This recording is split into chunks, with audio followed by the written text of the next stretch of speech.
Yakuza Like a Dragon is one of my favorite games of all time. It's the first Yakuza game I ever played, essentially a gateway drug into what is now one of my favorite gaming franchises of all time. It's a game that truly changed my life. So of course, when Like a Dragon Infinite Wealth was announced, I was beyond excited. The story of the first game was really good, so how would they follow it up with Infinite Wealth? What cool changes would they make to the turn-based gameplay? What funny new side quests would be added? Can Infinite Wealth really live up to the high expectations I have? I was really excited to finally have these questions answered, so when launch day rolled around, I picked up my copy and I immediately jumped in. The thing about this game though is that it is really long if you want to experience everything that this game has to offer. I can also be a little slow when I'm progressing through games, so in the end, it ended up taking me roughly 90 hours to get through the game. Those 90 hours though were some of the best I've experienced ever in video games. The story picks up a few years after the events of Yakuza Like a Dragon. Ichiban hears from Sawashiro, who was released from prison and is now working for the Seiryu clan. Sawashiro claims that Ichiban's long-lost mother, Akane, has been hiding out in Hawaii ever since she escaped from the Yakuza when Ichiban was born.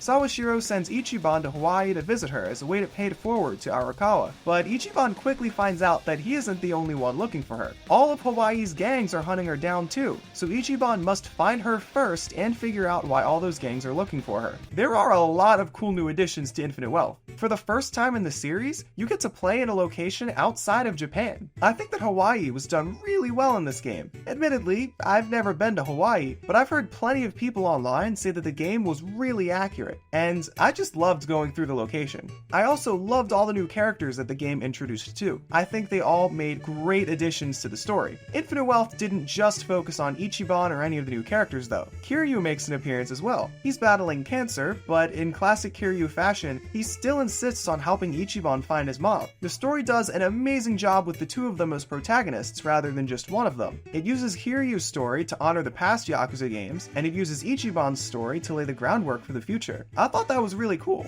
After playing Yakuza Kiwami, I've noticed plenty of similarities between the story of the first game and the story of Yakuza Like a Dragon. You could say that Yakuza Like a Dragon is essentially a retelling of the first game's story for the modern day. It balanced respecting the past of the series and introducing the future of it so well. Infinite Wealth does the same thing, and in my opinion, it does it better. Hawaii serves as a location that represents the future of the series, while Japan represents the past. Ichiban and the people that accompany him all have plot points around fighting for the future, while Kiryu and the people that accompany him all have plot points that surround fighting to resolve issues of the past. The balance is done so well. The story of Infinite Wealth overall was amazing. There were plenty of plot twists, and although I saw one of them coming from a mile away, I had no idea that the others were going to happen. I've had a pretty good track record lately in video games where I kind of figure out what the plot twist is going to be pretty early, and like I said, I figured out one of the plot twists in this game pretty early, but I genuinely couldn't guess the other ones. I mean, they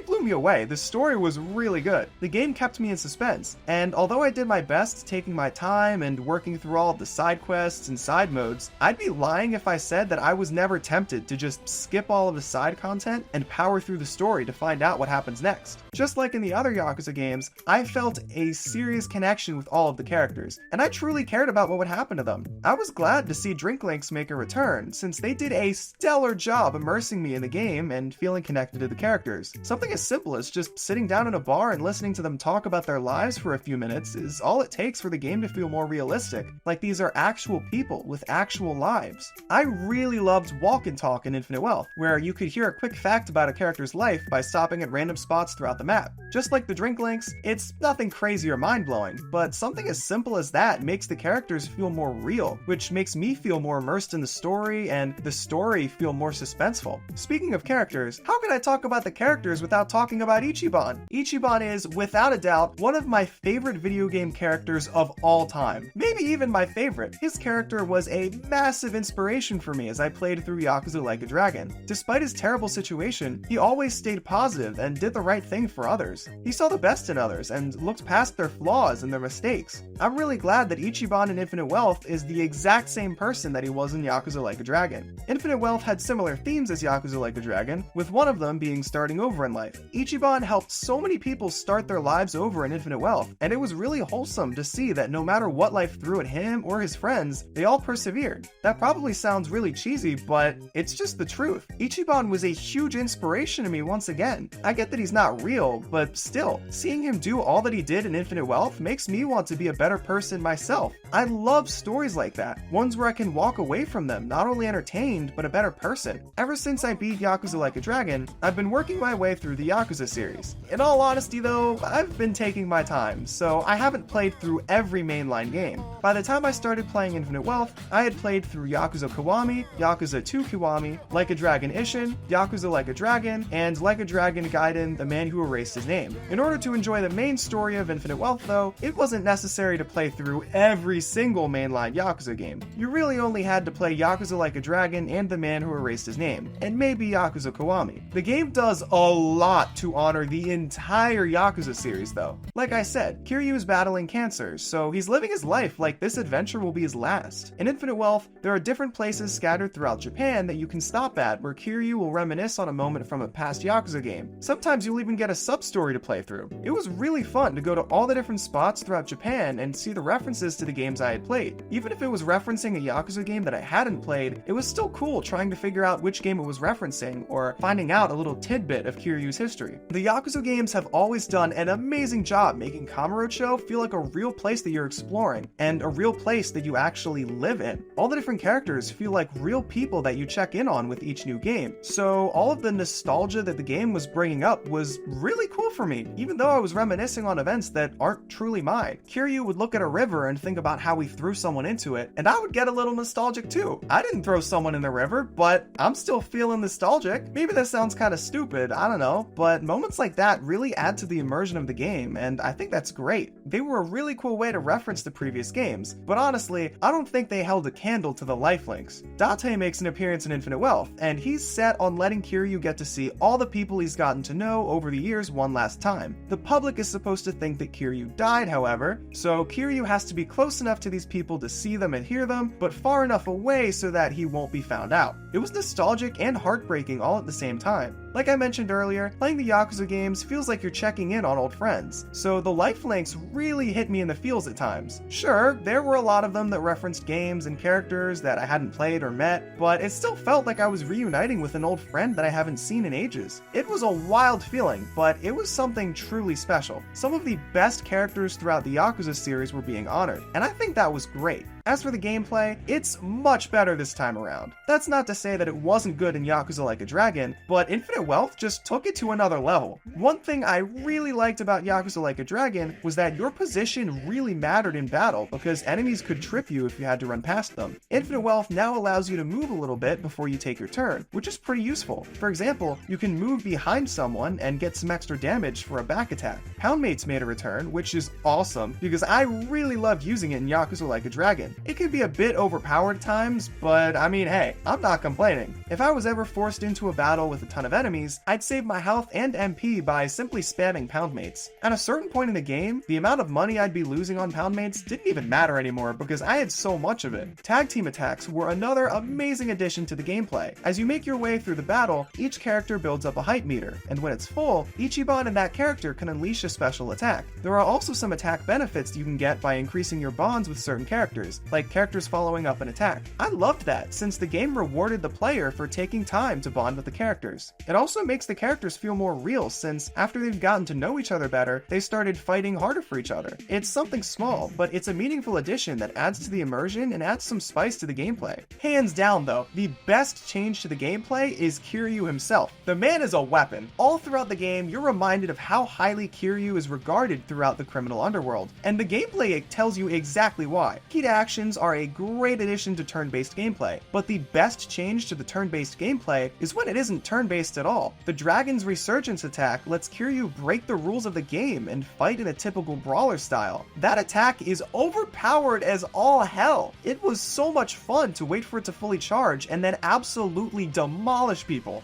The side quests were another really fun part of Infinite Wealth. Anybody that's played a Yakuza game knows that the side quests in the series are some of the best in all of gaming. Infinite Wealth holds that title. Just like Yakuza Like a Dragon, Infinite Wealth excels at lightening the mood and going from something really serious to really funny in record speed. I had a blast working through as many side quests as I could. There were some side quests that had me laughing a lot, some side quests that had me crying a lot, plenty of them made me do both. RGG is amazing at creating a wide range of emotions in their games. The serious and suspenseful stories are great, don't get me wrong, but that kind of emotion can only be kept for so long, so the game uses comic relief to keep things different. That's what makes the game so funny. One moment you'll be fighting for your life against Hawaiian gangsters, and the next you're performing a ritual to get the wind to blow for someone's music video. That kind of crazy transition was so funny in Yakuza Like a Dragon, and it hasn't gotten old at all in Infinite Wealth. Some side quests return, like the large vacuum and the Yakuza that roleplay as babies, but the new side quests are amazing too. I always try to experience as much side content in a game as possible, but I usually get bored with it after a while since it tends to get repetitive. I can't say the same thing about the side content in Like a Dragon Infinite Wealth.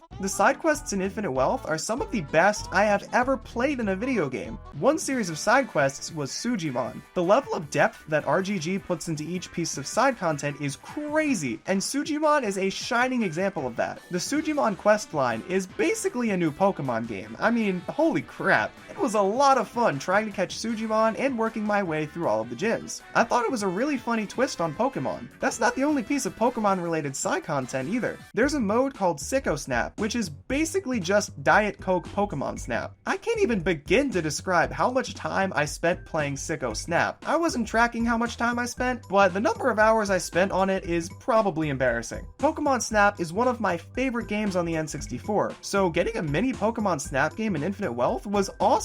It's just another example of how RGG makes their games funny by blowing away any expectations for a funny side mode. It's a mode about taking pictures of perverts, so you'd think that it only exists as a joke, but no, it's actually really good. That level of commitment to a side mode like that is hilarious. There were multiple times where I had to stop myself and think, is this really happening? You may have noticed a pattern here with the side modes. They're all parodies of different games, which I think is awesome. They're not only funny ideas, but really funny to play as well. RGG didn't only parody Nintendo games though. The Crazy Delivery mode is basically a parody of Crazy Taxi, and once again, if my parents ever found out the amount of time I spent playing it, they'd call me a disappointment. It's such an addictive mode, and while I may not be serenaded by the offspring while playing it, I couldn't stop playing it. I actually ended up trying Crazy Taxi for the first time after playing it, and I'm glad I did, because I love Crazy Taxi too. This may sound incredibly stupid, but I'm really not sure if I would have ended up giving Crazy Taxi a try if I didn't already have a blast playing the Crazy Delivery mode in Infinite Wealth. Hands down though, the best side mode in the game, and the longest to complete, is Dondoko Island. Dondoko Island is basically a new Animal Crossing game, and once again, the level of time I spent playing it is pretty concerning. I like Animal Crossing, but I can't ever stay hooked with it. I typically spend a good week with it, and then eventually give up. Even in 2020, when there was basically nothing else to do, I completely lost all motivation to play Animal Crossing after about 2 weeks. So I was really surprised by how addicted I was to Dondoko Island. I think it has to do with the way that the progression works. In Animal Crossing, you have to wait actual days for some tasks to be completed. I know you can technically time travel in Animal Crossing by changing the date on the console, but quite frankly, I'm just too lazy to do that. In Dondoko Island, things are immediate, which is great. Plus, it's a side mode, so if I ever lose motivation, I can just play another side mode or go back to the main story and return at any time without me having to pop in another game. Something I really loved about Dondoko Island is that it actually had a combat aspect to it. Pirates will raid your island, and you'll have to fight them off. There are even boss fights, and as crazy as it might seem, Dondoko Island actually has its own story. The story wasn't something nearly as suspenseful as the main story for Infinite Wealth, but still, it was interesting enough to keep me motivated. The level of depth that RGG puts into the side modes of their games is actually insane. Whenever I was playing Sicko Snap, Crazy Delivery, Sujimon, Dondoko Island, whatever, there was so much to do.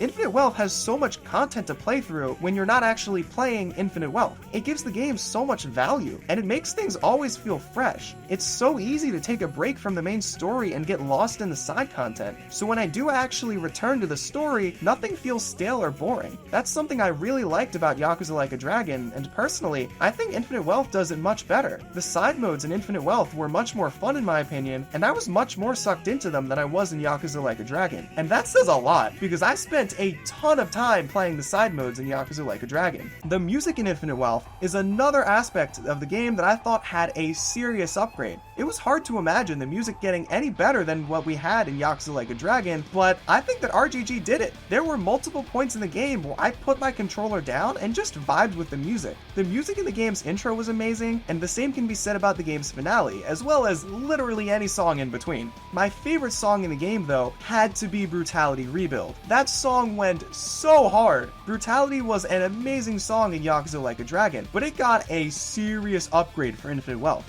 The stakes feel so much higher when I'm listening to it, and I feel like a total badass. It was awesome that they brought in an entire choir for the song. I listen to Brutality Rebuild all the time, and I swear, dude, my workouts have never been the same. I really liked how you could collect songs and play them as you were exploring Hawaii, too. There were so many times that I would just mindlessly drive on my Segway with Friday Night playing on repeat. It's a small addition, nothing crazy, but something as simple as being able to listen to music while exploring the world made a big difference to me. And I think overall, that's kind of the message I've gotten from Infinite Wealth. It's not a revolutionary game. The addition of Hawaii as a location is a big change, don't get me wrong, but the majority of the game is similar to Yakuza Like a Dragon, with some slight additions made here and there. All of those differences really added up though, making Infinite Wealth such a stellar game, and honestly, much better than Yakuza Like a Dragon. It took everything good about Yakuza Like a Dragon and turned the dial up to 11. Infinite Wealth is oozing with the same humor and creativity that Yakuza Like a Dragon had. After how much I enjoyed Yakuza Like a Dragon, I honestly didn't think that Infinite Wealth could possibly reach the unreasonably high bar that was set, but somehow it did. And quite frankly, I don't know if I can go back to Yakuza Like a Dragon just because Infinite Wealth is that much better. 90 hours later, I can confidently say that Like a Dragon Infinite Wealth is the